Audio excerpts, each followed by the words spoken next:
The Parable of Seed. 1. A Dream, or the Parable of Generation. A dream produced just by the human soul, whose mind is never born as whole, deceives the body yet unborn, until the flesh of God is worn.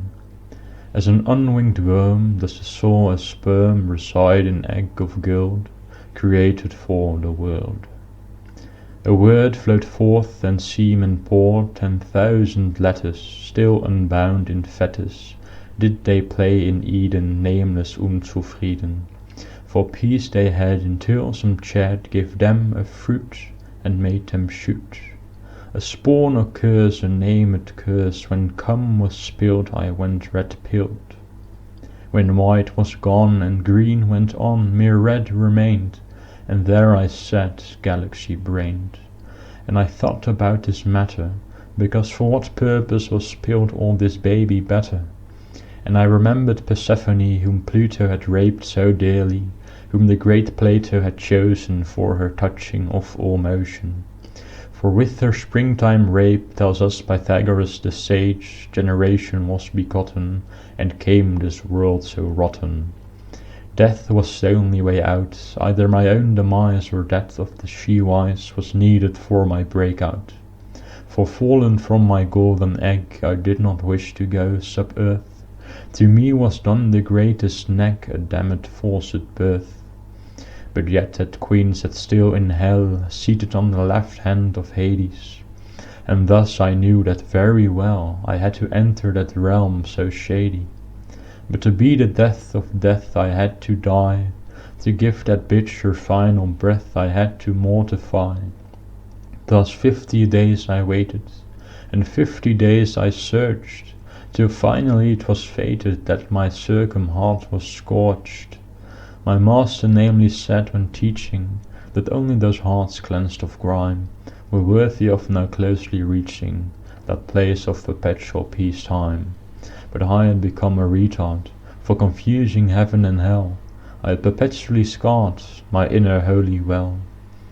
'Cause a man may enter heaven by purity, but the underworld is reached by dung. And so I delved into obscurity, through that into hell I could be flung.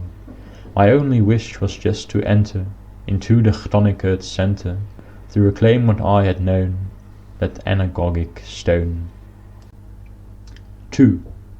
The Descent, or the Parable of Initiation. From God Most High I came, descending unto earth, and following my name, I entered into death. For as the wise men say, evil is nothing but a lack, yet to enter in I had to pay what I had borrowed back. But what had the spoiler granted me? The evolution of my seed, a grain, turning me from simply to be, to being able just to feign? Would that I could give back my birth to this blackened Mother Nature, that does no good but just brings forth, taking life from every creature. It is not of vulgar life that I speak, but of life eternal blessed by that tree, which is venerated by the holy sea and spoken of by ancient Greek. But lest I lose myself in thee, in speaking of this life so lost, I'll speak of that Grand Prix for which the hellway must be crossed. That stone from ancient days, embedded in the crown of Samael, fallen into that lowest place which is nadir to Israel. And thus advanced my quest to reach the center of the globe, where treasure kept in Hades' breast was mine to fully grope. But for my journey to succeed, some 7 gates laid for my feet, were I to leave from nature's clench, through all these gates I had to wrench. 3. The First Gate, or the Parable of the Electronic Girl. Ecce mulier, exclaimed the voice inside my head, for a diamond cage surrounds a gentle dame, and round her sit 1,000 males quite lame, whose only wish is to see the woman being bred. And round this cage, which is in the first of gates, are placed 1,000 dark mirrors, so that the girl is made into 1,000 figures, and the men jerk their cocks like reprobates. content already with beauty reflected, and unconcerned with vision of the ding an zich, do they spill their seed like gin rejected, their progeny reduced to the ding an nichts. And were I not enlightened by the God of reason, I would have taken these men for examples of morality. For how great should I find their rejection of spring season, their refusal to partake in the production of plurality? Their cursed seed finds no home but dust, and when they scream I gotta bust, their sperm is wasted on the grass, which duly was whitened en masse. And I realized that there was no worth in this, for a seed ejected is still the same as birth. My balls give birth to all white piss, and it flows too often through my girth. And this is why the wise man said, my children, do not come, for if you do you're just now dead, and if you do you're fucking dumb. Once more I turned my eyes upon those cocks who sat beneath the pen, and saw nothing of their dear hen, except for that reflected off her box. To them no touch, not even with the eye, was given, yet I climbed over the darkened glass, and looked the poor girl in the eye, and asked her what's wrong, lass. She told me her name Luxuria, and it was society that put her there, but I sang to her a Gloria, to free her from the air. For a ghostly appearance she was, as if the sun had never shone upon her, but she materialized when I offered some myrrh, and from beneath I heard applause. For the lamest men beneath were now blinded by the light, the mirrors broken by the heat, the males now freed from their delight.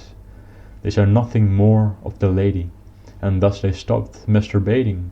No longer did they spend their gravy, but they spent their time contemplating.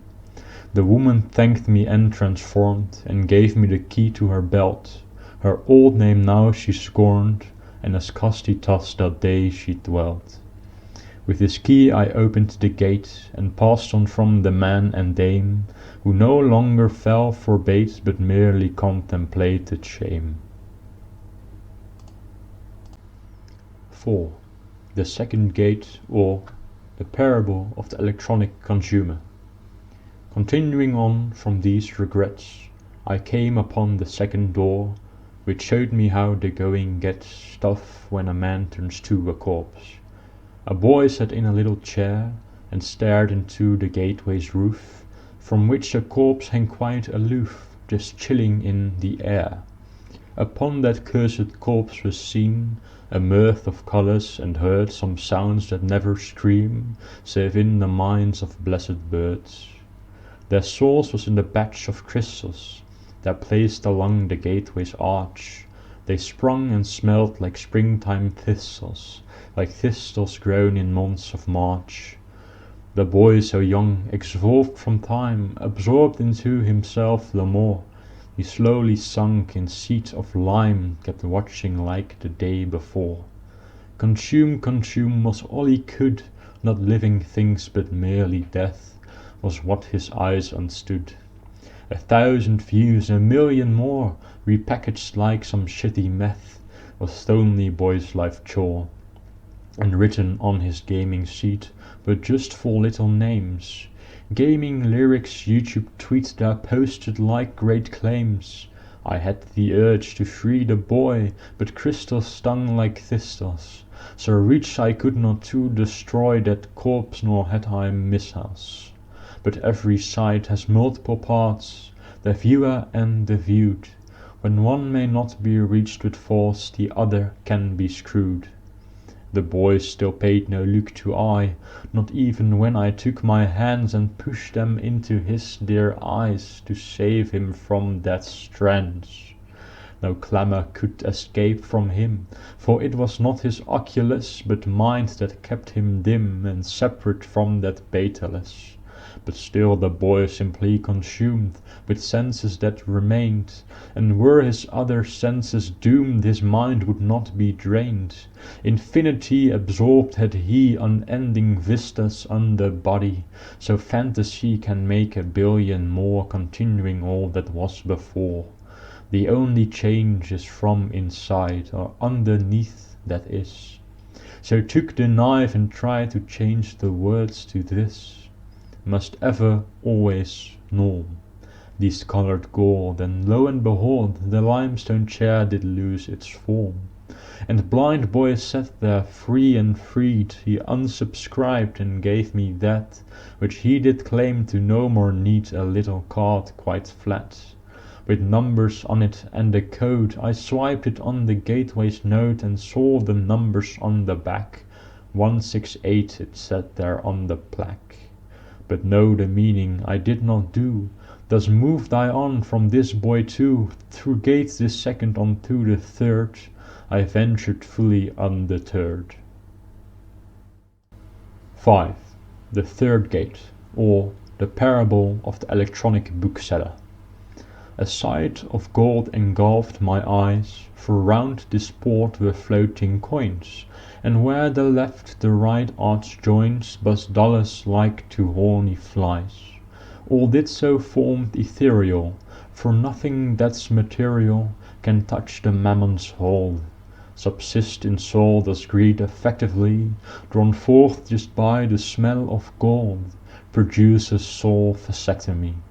Beneath said man of avarice, had bound in cloth like Lazarus, but this one not ensouled.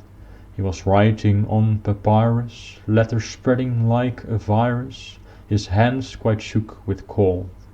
Red words appeared into his head, and bloodied nouns came out, when he all over bled. And when he'd made his little book, for coin and just a little clout, he threw it up into the nook, and money would fall down. He tried to catch it like a clown, but when it fell upon his palm, it melted like the summer psalm.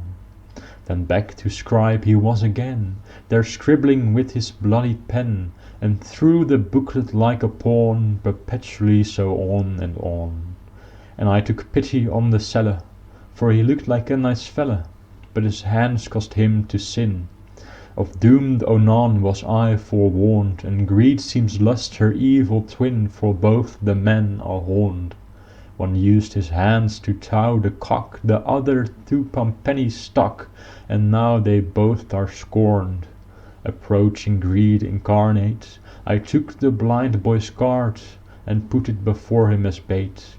While mumbling by my book, his prick got very hard, nose filled with coin a crook, and bending over forward, reaching nearer like a hoarder, I sprang up high 100 yards, within my hands these crystal shards, and seeing how his hands lay bare, I came down hard from high in air, and severing his naked hands, his pen flew away like desert sands. His blood turned black from bloody red, and God be thanked was all he said, for write no more he ever could, and crave no more he ever should. The floating coins were turned to dust, and rained upon the seas of black, there formed upon a little crust, where I could sit and stretch my back. I rested there a little while merchant thought of sin. His pen laid on the crust so thin, and I saved it from the bile. For handless man used it no more, while I might write some for some whore. Thus I left the booksman to his own, and moved on to the fourth alone.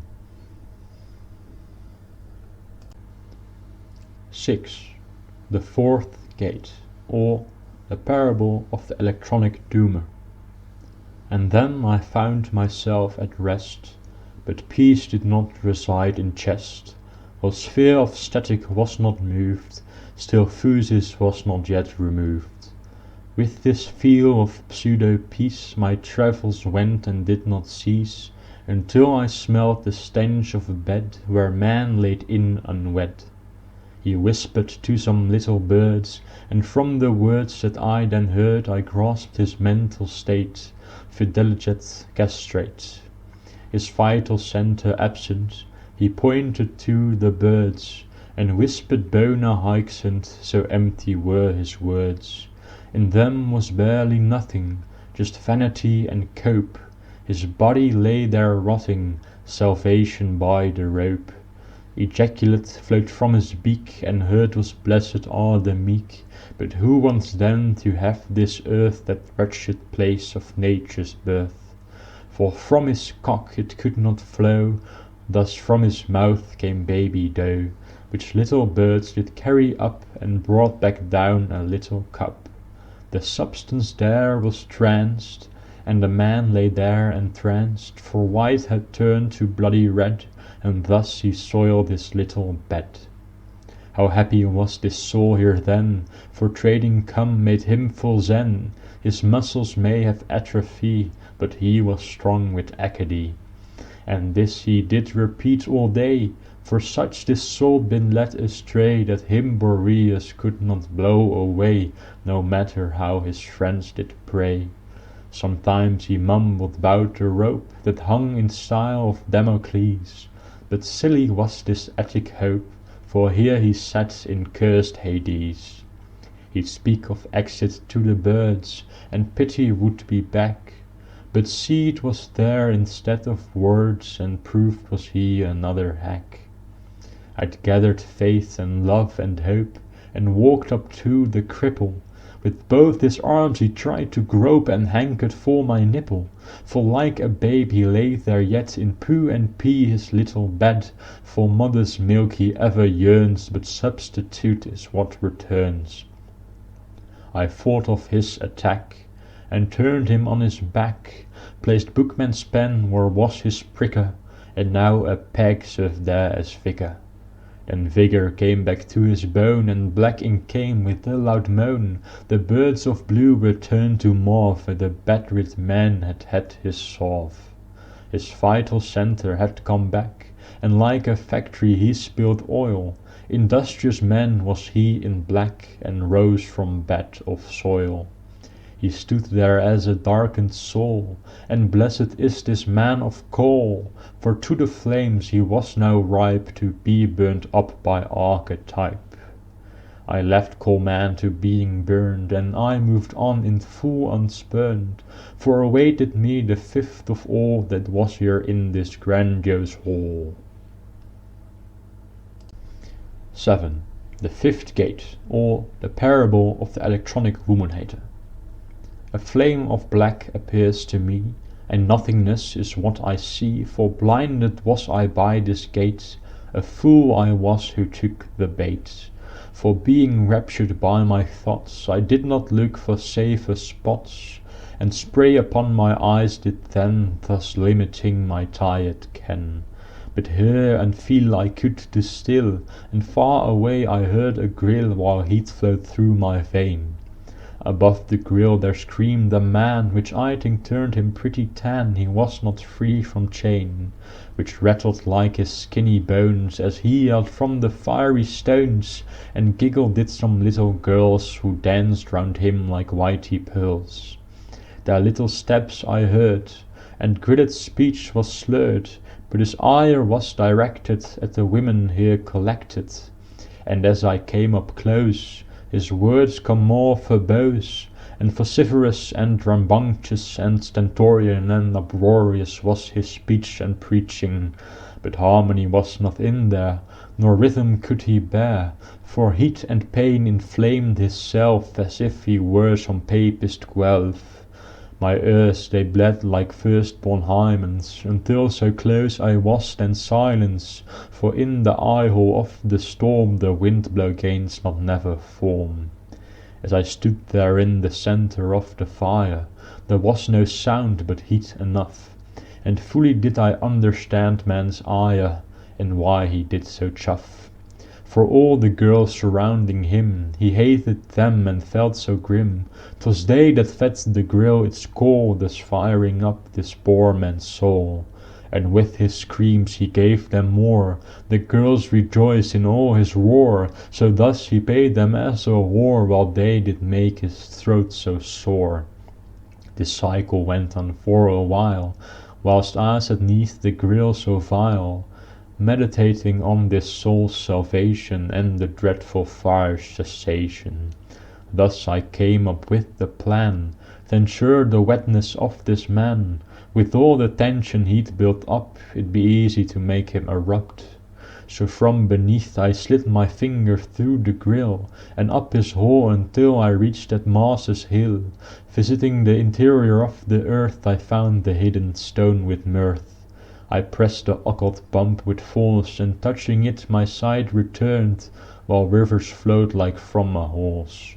The white and red subsumed to one, and grills no longer burned. The greatest work was done. The girls they drowned in seas of spirit, while burning men came down unhurt, and thanked me for my service free. No homo, I said nervously. He told me, friend, there's nothing gay 'bout freeing brothers from the Fae. How happy am I freed from wrath, these fairies drowned in Kami's bath. Nirvana had this man attained, for extinguished was his flame. No longer was the sinner chained, but gaudy was his name. Content I washed my hands in water of white, and moved on from the sea so bright, for me were a few more gates till I could overcome the dreaded fates. 8th, the sixth gate, or the parable of the electronic thief. I happened upon the gate called Sixth, where stood under the gate betwixt the double arch a counting man, whose clear surroundings he did scan. A counter had he in his hand, and all that came upon his land must pay the toll of quantity, and this in no way bodily, for followers are mental pure, and number rests in place obscure.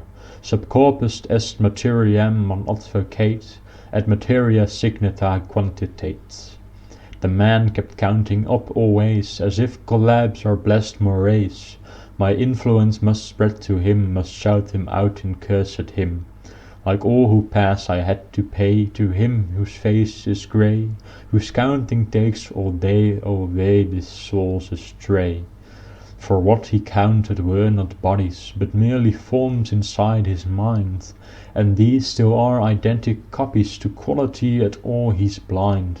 No colour nor shape comes in his eyes, nor rhythm nor tone in his ears, for to the world this man so wise all he perceives are his peers. Once like him and once are all, indiscernible yet not identical, for when alone they're not, but added up their top spots. And when he sees another with his mental eye, who counts 1,000 more than him, he gets strange feelings in his thigh, and birds a goddess from the limb. A jealous Hera from his loins, not sated by 1,000 coins, for gold is not what she desires, but from the mass 1,000 mires. And one cannot have more than others, for then we will not long be brothers. So when the man sees one with more, he calls together his whole corps, and demanding from the man his numbers, until the equal stack's been paid, he returns them to his envious slumbers, until more numbers have been made. But empty space is all around, no body here is seen. An atom is this man, a clown, no audience to scream. So pitiful is a corpse sans corpus, who swim the mire like a porpoise. The air they breathe once in a while is bodily to them like black bile. How could I solve this man's affliction? To remove his numerous addiction, I would have to ban his way of counting, to follow the way of surmounting. But how does man surpass the infinitesimal? Is there a way beyond the system of decimal? Can the limit of calculus be dissolved, and will man then of his sins be absolved? I took the counter from his claws, for it was instrument if not cause of his habit of numbering ever up, and to this I would put a stop. The device I threw upon the ground, and with my heel I did a pound, so that 10,000 numbers were released, and wayward they flew like wild beasts. The man, now freed from his delusion, considered the empty space around. Into his sense came world's effusion, and in the world he drowned. His senses regained, there was nothing to see, but a sea of empty and unfree from glee, so that at once he passed beyond what his senses had before him spawned. Content he sat around beneath the gates, the quality of emptiness contemplate, and I passed on to the seventh and last before I had to face the past. 9. The seventh gate, or the parable of the electronic influencer. The final gate I now approached. Before I'd reached the infernal center, my soul thoroughly poached, I finally would be able to enter. The seventh gate was like a mountain, and at the top sat a bearded man. The seventh gate was like a fountain, and at the top sat a balding woman. And the mountain fountain was like one, and the humans spoke as one. And the seventh gate was one, but the one was multiple. And woe to me the gullible, they praised me as a loyal ally. For all my pain I am the culpable, when I listened to their sweet-tongued lie. Like honey flowed the rumbling of the rock, which fills my ears like e-girls suck my cock. And tasting of this pseudo-ma, like coming in your mummy raw. My journey was entirely complete. I'd found my purpose here so sweet, in serving hubris with my meat. The woman treats me oh so well, while I in their embrace come dwell. No longer am I an incel. We were now one and uniform, united in a cloud-filled swarm. This must be what they call a platform. With my seed now spilled, was not content, and still retained my individual scent. It searched and found my erect tent, and from in there began ascent. Remembering its divinite source, my vital energy went with force, and up into the middle of my corpse, and re-enlightened it with sparks. And from my sacred heart streamed seed, first through my veins, and then proceed into the mountain fountain's cursed flesh, who met its end like Gilgamesh. From then on out, no influence was ever made. Non-action reigned supreme all through the glade. All men, released from social tyranny, subsist in perfect symmetry. And so it is that the seventh realm was cleansed by white, as is detailed here in this hymn quite right. But for some men Elysium is still a prison. Perhaps this is the supreme wisdom. Thus I left the fields of green and shade, and to the greatest God I prayed, who listens to my every wish, as I am elect a fish. And swim I did through the rivers unnamed, of water and honey and milk and wine. The land I'd lost I soon reclaimed, for it was always mine. And reaching then that cursed tree, which lies at the center of 4 rivers, I'd leave behind all duality, and then finally be delivered. 10. The center, or the overcoming of Hades and Proserpina. Arisen is man, but as man is he not arisen. Having passed beyond the white he is crimson. Cloaked he had been, but nude before the Lord he plays his final noteless chord. The springtime trees release their leaves, the rich are given gold by thieves. The last shall be the first, but in the water is no thirst. Where sits the Lord of Death? Where rests the Queen of Nature?